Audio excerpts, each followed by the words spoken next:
तो महाराष्ट्र में क्या सब कुछ ठीक नहीं चल रहा है?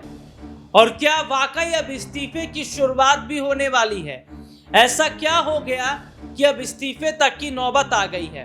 महाराष्ट्र में जो चल रहा है इस पर हम लगातार प्रोग्राम कर रहे हैं, खबरों को दिखा रहे हैं। और मैं जरा अपने दर्शकों को बता दूं, कुछ खबरें जब मैंने अपनी तरफ से भेजी हैं, जो दी हैं खबरें अपने चैनल पर, उसके बाद लोगों की प्रतिक्रिया आई है। वो लोग मेरे से ये सवाल पूछ रहे हैं कि सर, हमें ये समझ नहीं आ रहा कि जब इस्तीफा देना ही था तो शपथ ली क्यों और मंत्री पद संभाला क्यों?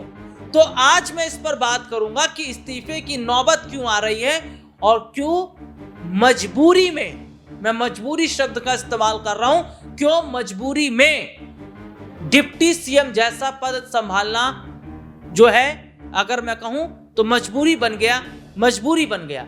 नमस्कार, मैं हूं राहुल शर्मा। आप देखना शुरू कर चुके हैं आज की बड़ी खबर। और क्या है बड़ी खबर और कैसे महाराष्ट्र में एक बार फिर से महायुति में बड़ी तकरार हो रही है, महाराष्ट्र में महायुति के अंदर फूट पड़ रही है, समझिएगा।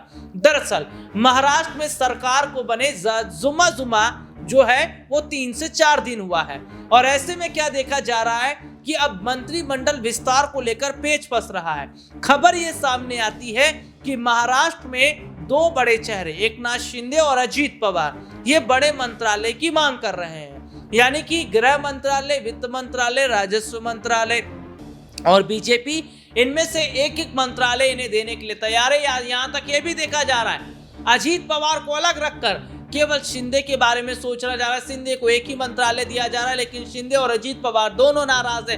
वो कह रहे हैं कि भैया हमें तो मंत्रालय चाहिए बड़े वाले, और वो भी एक से काम नहीं चलेगा, 2 चलेगा। अगर 2 एक को दे दिया जाएगा तो एक को एक मिलेगा, फिर नाराजगी है। लेकिन यहाँ पर ये देखा जा रहा है कि क्या वाकई अब नौबत इस्तीफे तक की आ गई है, क्योंकि एकनाथ शिंदे ने कहा कि डिप्टी सीएम जैसा जो पद है वो कुछ नहीं होता है, और डिप्टी सीएम जैसा पद एक औपचारिक तौर पर है, यानी एक लॉलीपॉप तौर पर है कि लॉलीपॉप आपको थमा दिया गया। लेकिन यहाँ पर यह भी समझिएगा कि जिस तरीके का लॉलीपॉप शिंदे को दिया गया वो ये बताने के लिए कि आप डिप्टी सीएम पद भी संभालिए, आपको मंत्रालय भी दिया जाएगा। अब शिंदे कह रहे हैं कि भैया 3 मंत्रालय चाहिए, लेकिन बीजेपी कह रही है हम 1 करेंगे। शिंदे कह रहे हैं कि 3 नहीं तो 2 से कम में मैं मानूंगा नहीं। 2 कौन से मंत्रालय? या तो गृह मंत्रालय मुझे दे दीजिए, या वित्त दे दीजिए, या गृह मंत्रालय दे दीजिए, राजस्व दे दीजिए। गृह मंत्रालय नहीं देते तो वित्त और राजस्व दे दीजिए। तो ये 3 बड़ी मांगे कर दी है। यहाँ पर अजीत पवार भी पीछे रहने वाले नहीं है, क्योंकि अजीत पवार के पास में भी पहले मंत्रालय थे। अब वो भी चाहते हैं भैया हाई प्रोफाइल मंत्रालय मुझे मिले। लेकिन यहाँ पर मंत्रालय को लेकर जो पेच फंसता नजर आ रहा है, इसमें अब ये देखा जा रहा है कि बीजेपी मंत्रालय देने के लिए तैयार नहीं है। अब ऐसे में इस्तीफे की जड़ी यहाँ पर दिखाई दे रही है।